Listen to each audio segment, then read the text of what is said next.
Bull Bear Buzz podcast for decoding markets, fueling minds.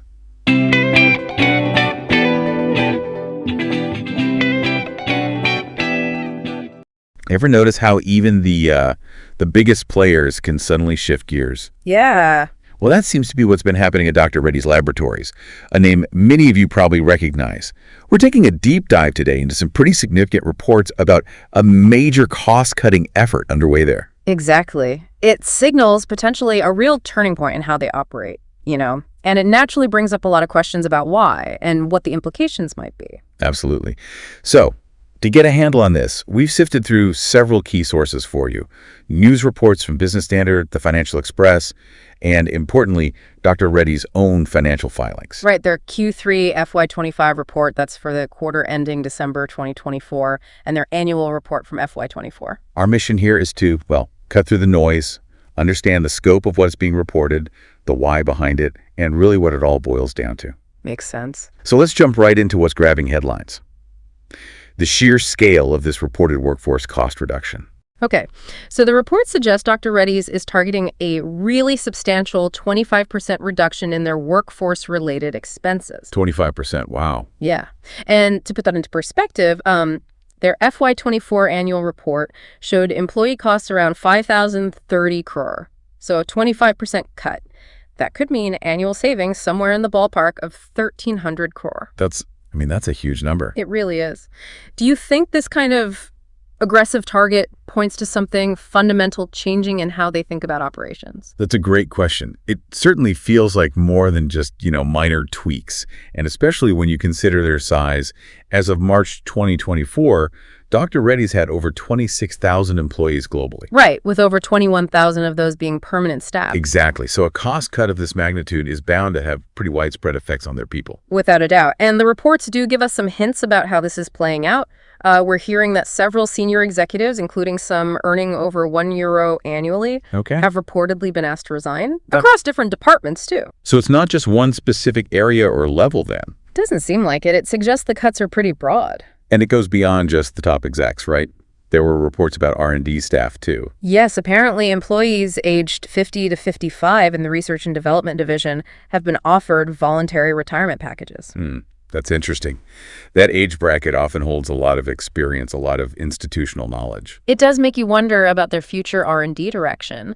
And then there were also reports mentioning potential layoffs, maybe affecting 300 to 400 employees. Right, and possibly linked to specific divisions. Therapeutics and nutraceuticals, was it? That's what the report suggested, yeah. Yeah. Therapeutics and nutraceuticals, it paints a picture of a fairly significant restructuring happening. Which makes their recent financial figures kind of interesting, doesn't it? Because the reports also mentioned that in Q3 FY25, their actual employee costs increased. Oh, right. Compared to the previous year. Yeah, consolidated employee benefits expense was 1,367 crore, up from 1,276 crore in Q3 FY24. So this big cost-cutting drive seems to be a more recent thing. Makes you wonder what might have shifted in their thinking between then and now. That's a crucial point. Those higher Q3 expenses probably reflect decisions made before this new cost focus kicked in. So it could signal a course correction, maybe based on recent performance reviews or strategic shifts. Okay, so what are the reasons being cited for this push towards efficiency? Well, the reports consistently point to enhancing operational efficiencies as the main driver, and it seems tied to some of their recent ventures. Like the nutraceuticals JV with Nestle, that was August 2024. Exactly. That and their launch into digital therapeutics, for things like migraines and IBS. Right, so the thinking might be What? that maybe these new areas aren't performing as expected. That's what some analysts mentioned, yeah. The idea is if these new initiatives aren't hitting their targets, then maybe streamlining costs elsewhere becomes necessary to kind of balance things out. It really makes you think about the initial hopes for those projects versus how they're actually doing in the market. Definitely. And there was even speculation in the reports about potentially shutting down the therapeutics division entirely and maybe scaling back the nutraceutical arm if they're underperforming. That would certainly explain those targeted layoff reports. Right, that would connect the dots. So if we step back and look at the bigger picture, this cost cutting doesn't seem like just a one-off thing. The report suggests it's part of a larger strategic shift at Dr. Reddy's. That makes sense. The strategy, as reported, seems to have a few key parts, right? Yeah. First, strengthening their existing core pharma business. Second, launching new specialty medicines. Things like GLP-1s and biosimilars were mentioned, though not in huge detail in what we read. Right. Third, actively looking at mergers and partnerships. And fourth, which ties right back to our discussion, really optimizing their costs. Got it. A multi-pronged approach. And all of this, according to the reports, is aimed at hitting some pretty ambitious targets, maintaining double-digit growth Okay. and achieving a 25% EBITDA margin. That's earnings before interest, tax, depreciation, and amortization, basically a key measure of operating profit. So 25%. That really underlines the focus on both growth and profitability, doesn't it? It absolutely does. Which, again, brings us back to their recent financials. Because the reports did highlight a 2% year-over-year increase in their profit after tax for Q3. It hit 1,413.3 crore. So still profitable, still growing on the bottom line, even if just slightly year over year for that quarter. Yeah, and their revenue from operations saw a pretty big jump, 16% year-over-year for the same quarter, reaching 8,358.6 crore. Okay, 16% revenue growth is strong. What drove that? The reports pointed specifically to their acquisition of that nicotine replacement therapy portfolio, NRT, and also strong sales in India and other emerging markets. Ah, the NRT deal. Right. And we also saw decent growth in their global generics, reportedly up 17% year-over-year, and 5% growth in their pharma services and API segment. So on the surface, financially, things look pretty solid, actually. That's a really important point. The reported EBITDA was also healthy, 2,298.2 crore in Q3. So this context of apparent financial strength makes the cost-cutting seem, well, even more strategic, maybe. Exactly. It doesn't feel like a reaction to immediate crisis. It feels more proactive, like shaping future profitability. Yeah, strategic recalibration rather than panic. Now, shifting focus just a bit, the reports did mention some broader external factors. Right. There was a mention of that global trend, increasing layoffs across different industries, possibly linked to economic uncertainty, maybe the rise of AI. It's a reminder that these company decisions don't happen in a vacuum, you know? Definitely not.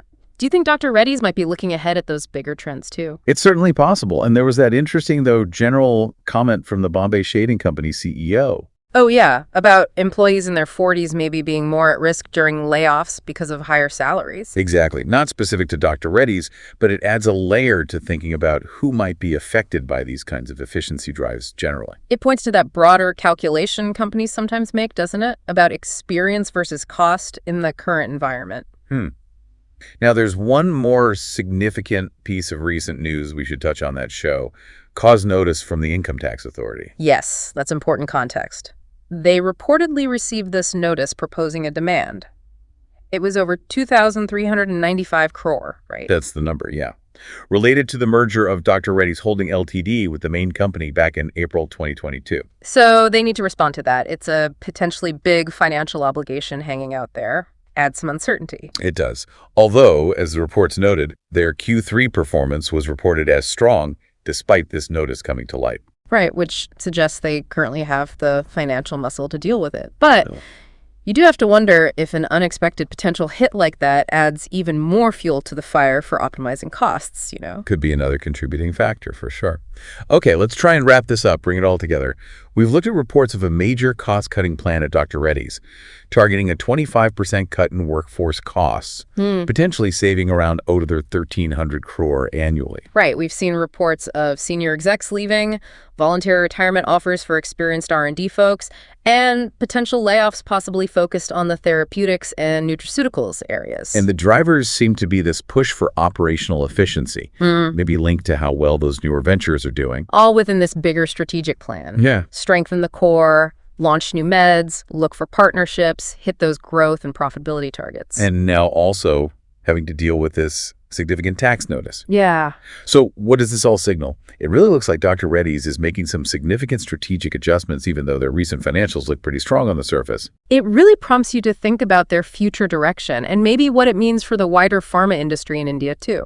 Which leads to a final thought, maybe something for you, the listener, to mull over.